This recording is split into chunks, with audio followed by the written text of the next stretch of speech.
প্রিয় শিক্ষার্থীবৃন্দ, তোমাদেরকে আমার এই সেশনে শুভেচ্ছা জানাচ্ছি। আমি এখন আলোচনা করার চেষ্টা করব প্রোডাকশন প্ল্যানিং অ্যান্ড কন্ট্রোল, যার বিষয় কোড 27075 এই বিষয়ের সিলেবাসের ইউনিট 4 অর্থাৎ অধ্যায় 4 থেকে 4.6 এবং 4.7 এই দুটো টপিকস নিয়ে, যেখানে আলোচনা করতে হবে explain Gantt chart and therbligs, distinguish between time and motion study. প্রিয় শিক্ষার্থীবৃন্দ, আমরা এই অধ্যায়ের প্রথম থেকেই যে বিষয়গুলো আলোচনা করে আসছি, বলে আসছি এবং পর্যবেক্ষণ অনুধাবন করার চেষ্টা করছি, ঠিক সেই আলোকেই এখন অত্যন্ত গুরুত্বপূর্ণ দুইটি টার্মিনোলজি নিয়ে এখানে কথা বলতে হবে এবং নিশ্চয়ই তোমরা সেগুলো আমার ধারণা তোমরা জানো, কিন্তু এইভাবে জানো না। এইভাবে যে ঘটনাগুলো ঘটলে এইভাবে নামকরণ করা হয়, এইভাবে বিবেচনা করা হয়, সেই বিষয়টি তোমাদের অবহিত না। কিন্তু প্রকৃত অর্থে এই প্রক্রিয়াগুলো, এই কৌশলগুলো তোমাদের নিশ্চয়ই অনুমানে আসে। যেমন আমরা যদি প্রথমে দেখতে চাই যে গ্যান্ট চার্ট আসলে এটি কি। গ্যান্ট চার্ট হচ্ছে একটি প্রজেক্টকে যদি ব্যবস্থাপনার আওতায় নিয়ে আসতে হয়, অর্থাৎ প্রজেক্ট ম্যানেজমেন্ট করতে চাই, তাহলে অনেক রকমের টুলস বা টেকনিক বা আইডিয়া সেখানে ব্যবহার করার প্রয়োজন পড়ে। তাহলে গ্যান্ট চার্ট হচ্ছে প্রজেক্ট ম্যানেজমেন্ট একটা টুল, যেটা প্রকৃত অর্থে নির্ধারিত কাজগুলো সময়ের সাপেক্ষে শুরু হচ্ছে এবং কখন শেষ হচ্ছে এই বিষয়টিকে চিত্রের মাধ্যমে প্রদর্শন করে। এরকম একটি পরিকল্পনা যদি করা হয় তবে সেইটাকে বলা হয় হচ্ছে গ্যান্ট চার্ট। এরকম একটি বিষয় যদি উপস্থাপন করা হয়, একটি প্রজেক্টের যত রকমের কাজ আছে সকল কাজকে একটি তালিকাবদ্ধ করা এবং প্রত্যেক কাজের বিপরীতে যদি আমরা তার জন্য নির্ধারিত সময়, শুরুর সময়, প্রয়োজনীয় সময় এবং শেষের সময় উল্লেখ করে ডায়াগ্রামের মাধ্যমে যদি উল্লেখ করে একটি চার্ট তৈরি করা হয়, তখনই সেটাকে বলা হবে বা বলা হয় GANTT, গ্যান্ট চার্ট। এই চার্টটি প্রকৃত অর্থে সুনির্দিষ্টভাবে দুটো সেকশন থাকে এই চার্টের মধ্যে। একটি হচ্ছে বাম পাশে, যেখানে একেবারেই সকল টাস্ক বা অ্যাসাইনমেন্ট বা অপারেশনকে লিপিবদ্ধ করা হয় ধারাবাহিকভাবে, এবং ডান দিকে থাকবে হচ্ছে তার জন্য টাইম লাইনের পরিচিতি, শিডিউল, যেটা কিনা কাজের সময় অথবা বিবেচনা করার সময় সেটি সুস্পষ্টভাবে চোখে ধরা পড়বে যে কোন কাজের জন্য কি সময় নির্ধারণ করা হয়েছে, বরাদ্দ রাখা হয়েছে, শুরু কখন হবে, শেষ কখন হবে, সকল কিছু ডান পাশে চিত্রের মাধ্যমে উল্লেখ থাকবে। এই যে একটি পদ্ধতি, একটি চার্টের বাম পাশ এবং ডান পাশ দুটো সেকশনগুলোতে থাকে এবং এইভাবে উল্লেখ থাকে, তখনই কিন্তু একটু আগে যেমন বলছিলাম সেটাই হবে গ্যান্ট চার্টের একটি অবস্থা এবং এটাই হচ্ছে গ্যান্ট চার্ট। এটি দেখে একজন ম্যানেজার, একজন সুপারভাইজার, একজন কন্ট্রোলিং অফিসার সে বিবেচনা করতে পারে আমার নির্ধারিত অপারেশনগুলো এই টাস্কগুলো এই অ্যাসাইনমেন্টগুলো এই কখন শুরু হচ্ছে, সেটা হয়েছে কিনা, কতক্ষণ ধরে এটি করার জন্য নির্ধারণ করা হয়েছিল, কতটা সময় এখানে নির্ধারণ করা হয়েছিল, সেটি সেইভাবে শেষ হয়েছে কিনা বা আগে শেষ হলো কিনা বা আরও অতিরিক্ত সময় লাগলো কিনা, এই সকল কিছু ওখানে দৃশ্যমান করে চিহ্নিত করার সুযোগ থাকে এবং চিহ্নিত করা হয়।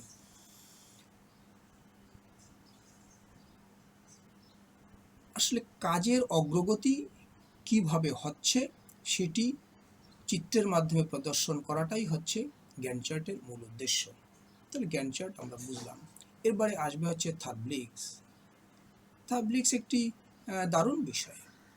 আমি প্রথমে একটু বলে রাখতে চাই এই শব্দটি কোত্থেকে উৎপত্তি হলো, তাহলে তোমাদের বানান এবং বিষয়টি পরিষ্কার হবে। আমেরিকান ইন্ডাস্ট্রিয়াল সাইকোলজিস্টস দুজন, একজন হচ্ছেন ফ্রাঙ্ক বাঙ্কার গিলবার্থ এবং লিলিয়ান মোলার গিলবার্থ। এই দুজনের নামের সাথেই শেষে গিলবার্থ আছে। এই গিলবার্থের যে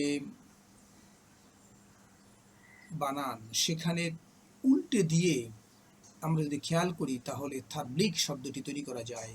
বানানকে যদি অক্ষর বিন্যাস উল্টে দেই তাহলে এটি হয়। যেটাই হোক, এই দুই ভদ্রলোক টাইম এবং মোশন স্টাডি ক্ষেত্রে এরকম একটি আবিষ্কার, এরকম একটি ইনভেনশন, এরকম একটি আইডিয়া জেনারেট করলো, যে যেটা আমি পূর্বের কোনো একটি সেশনে বলছিলাম যে আমরা মোশন স্টাডি করতে চাই, তাহলে কত রকমের ক্ষুদ্র ক্ষুদ্র মোশন আছে যেগুলোকে একত্রিতভাবে গ্রুপ আকারে ভাবা যেতে পারে, গোত্রভুক্ত করা যেতে পারে এবং একত্রিতভাবে চিন্তা করা যেতে পারে। সেইভাবে একাধিক টাস্ক নিয়ে যখন একটি প্রজেক্ট শেষ হবে, তখন এই জাতীয় গ্রুপগুলোকে আমরা এলিমেন্ট আকারে বিবেচনা করা হয়, আমরা বিবেচনা করতে পারি। এই শব্দটি, এই কথাগুলো আমি গত কোনো একটি সেশনে বলেছিলাম। এই থাবলিক্সের মূল আইডিয়াটা হচ্ছে, থাবলিক্সের মূল ভাবনা জায়গাটি হচ্ছে, এই মূল উদ্দেশ্যটা হচ্ছে এরকম যে প্রজেক্টের জন্য আমি ইকোনমি মোশন স্টাডি করতে চাচ্ছি, সেখানকার ওই কাজের জন্য প্রয়োজনীয় এরকম যে এলিমেন্টগুলো আছে সেগুলোকে নির্ধারণ করা এবং তালিকাবদ্ধ করা। তো থাবলিক্সের ক্ষেত্রে ওনারা একটি কমন কথা বলছেন যে 18 প্রকার এরকম এলিমেন্টাল মোশন আমরা নির্ণয় করতে পারি, নির্ধারণ করতে পারি পূর্ব থেকেই। তারপরেও অনেক মোশন থাকতেই পারে এই বিভিন্ন কাজের জন্য একটু ভিন্ন রকম, তাদেরকেও আবার এরকম গ্রুপ ভিত্তিক ছোট ছোট এলিমেন্ট আকারে আমরা ভাবতে পারি এবং তৈরি করে নিতে পারি। এই 18 রকমের যে এলিমেন্টাল মোশনস, সেগুলোর মধ্যে ওনারা বলতে চাচ্ছেন যেমন grasp, transport loaded, release load, searching, selection, planning ইত্যাদি ক্ষেত্রে যে সকল ক্ষুদ্র ক্ষুদ্র আমরা এলিমেন্ট তৈরি করতে পারি, এগুলো সবই হচ্ছে ওই বিশেষ এবং কমন 18 রকমের যে এলিমেন্টাল মোশন আছে তারই পর্যায়ভুক্ত।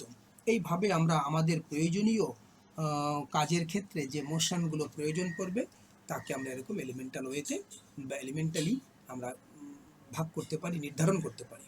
মূল কথাটা হচ্ছে যে খুব মিতব্যয়ী মোশনকে আমি নির্ধারণ করতে চাই মোশন স্টাডির মাধ্যমে, থাবলিক্সকে ব্যবহার করে। এটাই হচ্ছে মূল থাবলিক্সের উদ্দেশ্য, যে কর্মক্ষেত্রে ইকোনমি মোশন ব্যয় করা হবে।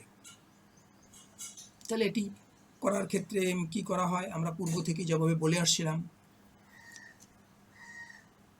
কর্মক্ষেত্রে সকল ধরনের টাস্ককে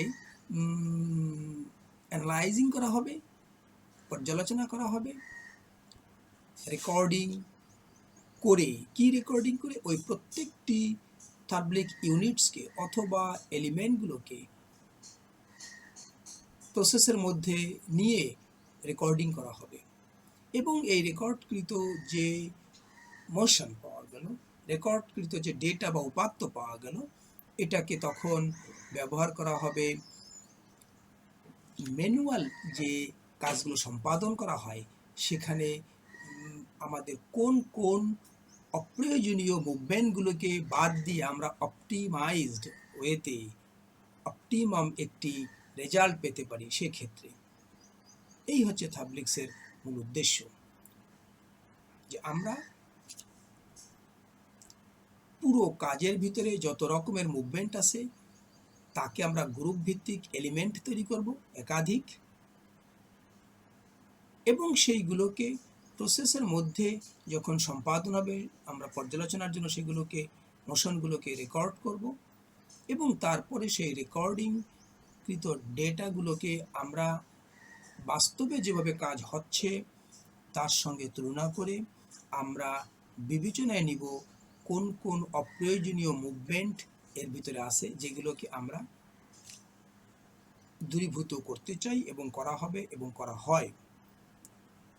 এই হচ্ছে থাবলিক্সের মূল উদ্দেশ্য, থাবলিক্সের মূল করণীয়, এবং থাবলিক্স বলতে এটাই বোঝায়। মূলত থাবলিক্স কি তাহলে?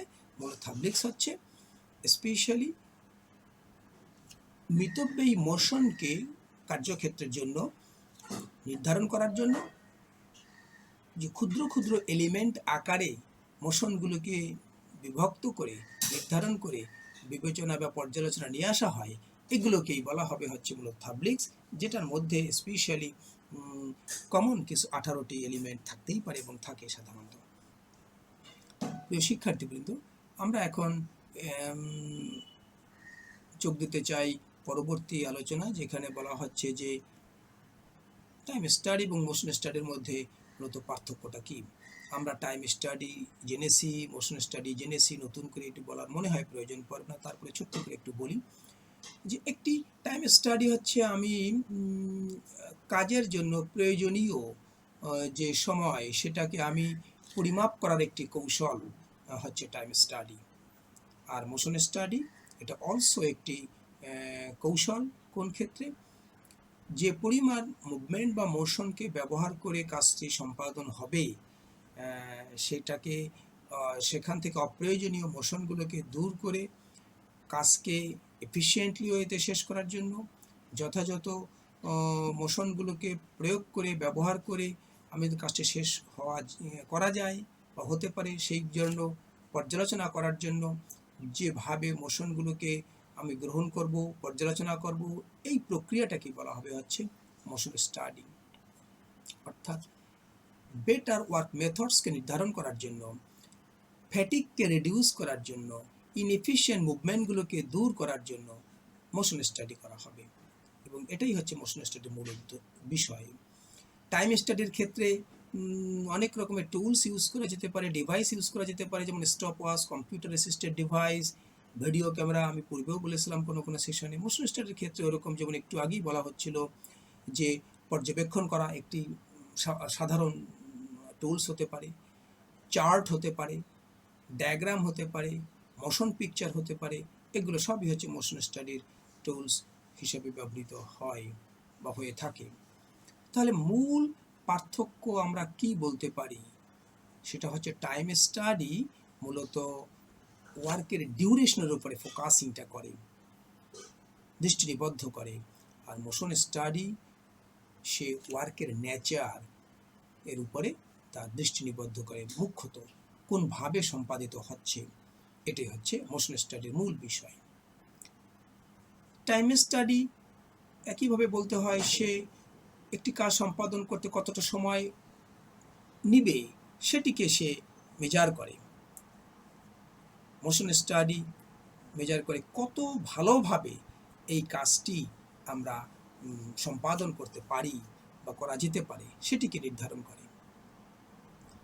মূলত উভয় কৌশলই, both techniques are part of scientific management and methods engineering.